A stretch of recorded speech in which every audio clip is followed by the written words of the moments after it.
Hi, my name's Marie Eric. I'm the Family and Consumer Science Agent in Liberty County, and welcome to Let's Walk Florida Week 4. So, I hope everybody has been entering their walking time each and every week, and please don't forget to do so. And I want to explore this week's topics. But first, I want to take just a moment and I want you to reflect. If you're keeping a food diary, are you reviewing it, looking to see where you can make some healthy changes? Or maybe you have made a couple of substitutions and you're finding those to work out really well. So if you have any successes, please share that with us in our group on the Facebook page. We would really love to hear that. If you are replacing an unhealthy habit with a better healthy one, we would like to hear about that as well. So also, if you have an accountability partner or somebody who is helping you out, share that information with us. Talk about the things that you guys have been doing. So with that, I want to talk about what we're going to discuss this week in week 4. So we want to talk about some proper pre and post workout nutrition, some tips for reading food labels, and some additional tips just to help keep you physically fit, and these hopefully will all fit into your lifestyle. So additionally, cardio, strength, and flexibility exercises with modifications. We have some handouts that we will be supplying for you. So here we go with week number 4. I want to talk to you about actually what fuels our body. So think about, what are we doing to fuel our body each and every day? We're eating our meals. Our food is fueling our body. So today in particular, I want to talk about carbohydrates and proteins. Each day we should be following something called the My Plate.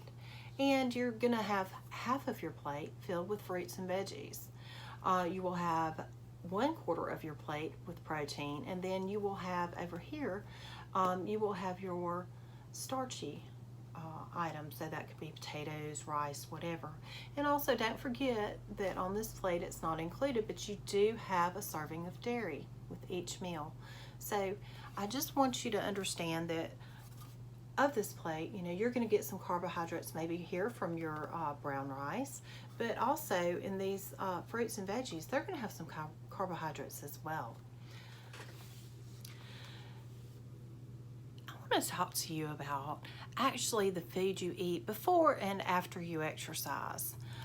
You want to ensure that your body has enough of that fuel to be able to power through your workout, especially if it's a high intensity type workout.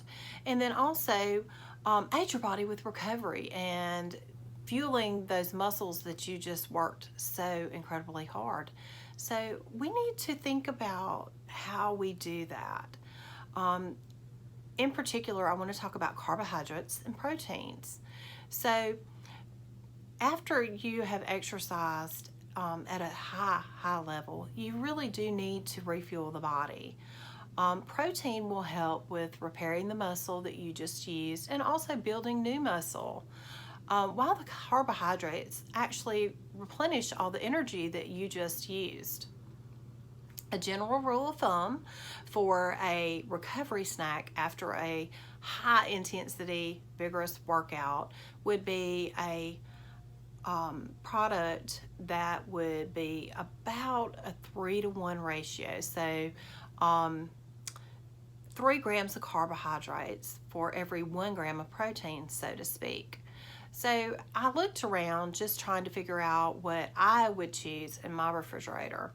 So some options are maybe a glass of low-fat chocolate milk. That's probably one of my favorite recovery products. But also, if I'm really a little bit hungry, I have been known to use a Lunchable. And this particular ham and cheddar Lunchable, it has 39 grams of carbohydrates and 11 grams of protein. So you really have almost that 3-to-1 ratio. And yes, I will admit that it is a little bit high in sodium, but you can look for something that is appropriate for you. So we know that our body needs fuel to exercise. The timing of putting that fuel in our body really does make a difference if you're going to go out and exercise. They recommend that you would have a meal 1 to 4 hours prior to exercising, and that gives your body time to allow for good digestion. So you might also, depending on how long it's been since your last meal, you might want to have a small carbohydrate-rich snack before any kind of really vigorous exercise. If it has been, a good bit of time, a few hours since your last meal. But only if your stomach will tolerate it. Some people cannot eat right before going out to exercise. So again, it's very individualized, and do what you feel is best for you.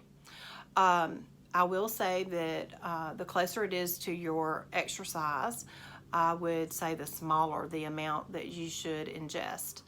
For high intensity workouts, if you know that you are going to go play tennis and it's going to be quite vigorous for you, then I would say for recovery, you want to try to plan to eat as soon as you possibly can after you're done.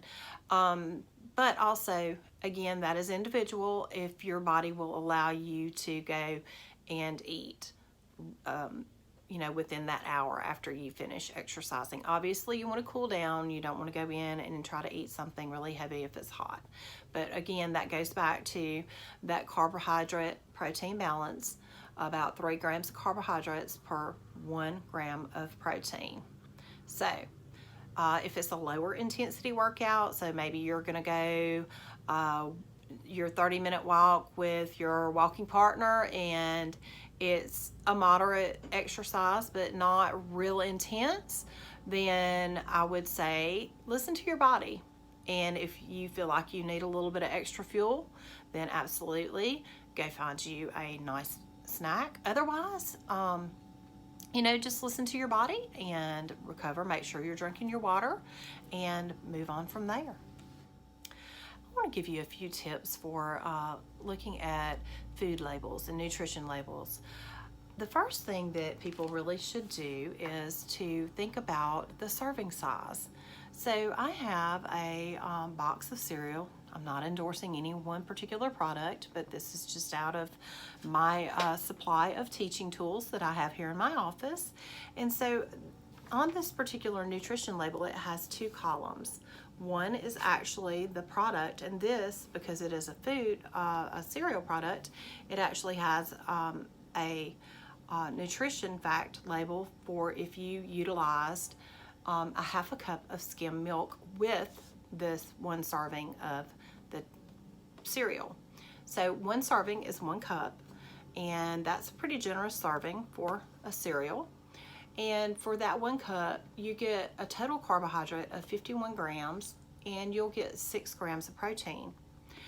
But also, look at your vitamins and see what vitamins you would receive from eating this particular product. A little trick to know about these percentages that they put on there, on these food labels, is that if the label says 5% of your daily value or less, that means the food is actually low in that particular nutrient.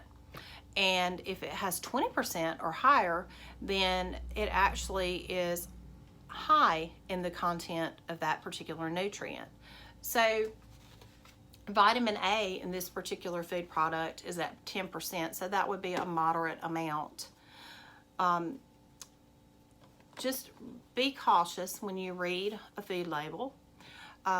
Doing grocery store tours with people, I have learned that it is really interesting when you see people go and they look at the actual serving size of a product. And for instance, it could be crackers, and serving size might be 5 crackers, but those 5 crackers have over 200 calories. So it's important to understand the amount that goes along with that serving to make sure that you are balancing your plate appropriately.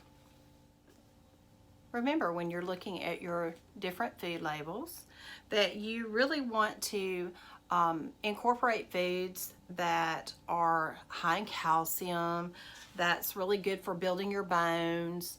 Also, you want to think about your vitamins, such as your vitamin D, which is really good for us as well. You can get that in your milks, but also remember that if you do spend time out in the sun, always wear your sunscreen, but remember that you do get vitamin D there as well. But also your iron and your potassium, those are important things as well. Please be mindful of how much sodium are in these food products that you actually are reviewing the labels for, and think about food combinations especially. But remember that we as Americans are notorious for overindulging in sodium intake, but we are only supposed to have about 2,300 milligrams per day of sodium. So be conscious, try to avoid foods that are high in saturated fats and high in sodium, and look for your more healthy options. When you go out to exercise, there are a lot of different things that you could think about. Last week you learned about METs and what METs were and how that affected your exercise, and that there was a simple calculation you could use to calculate your METs.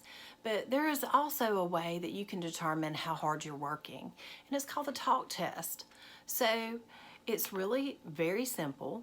If you are out walking and exercising and you're able to carry on a conversation and you're not gasping for breath at all, then you probably are not working very hard.